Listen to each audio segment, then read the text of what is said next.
બોટાદ ખાતે આવેલી ઉતાવળી નદીમાં સિટી વિસ્તારમાં કચડા રોડ આજુબાજુ હેફલી વિસ્તારમાં નજીક ખૂબ જ ગંદકી એટલી વધી ગઈ છે કે જેના કારણે રહેણાંકી વિસ્તારમાં લોકોને ખૂબ જ હાલાકી ભોગવવી પડી છે।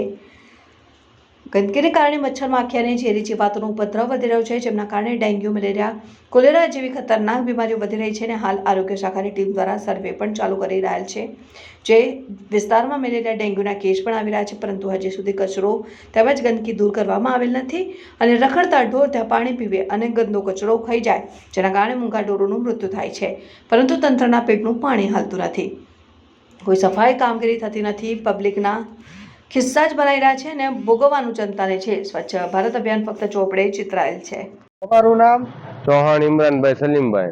અને કેટલી વાર વારંવાર નગરપાલિકામાં અરજી કરવા છતાં કોઈ જાતનું કામકાજ કરવામાં આવતું નથી।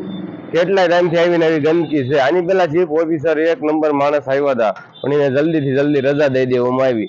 આ ચીફ ઓફિસર અત્યારે કેવા આવ્યા ખબર નથી। કેટલા ટાઈમથી વારંવાર અરજી દેવા છતાં ડેન્ગ્યુ, મચ્છર, આ ગંદકી થાયની જવાબદારી કોણ લે છે? નગરપાલિકા લે છે।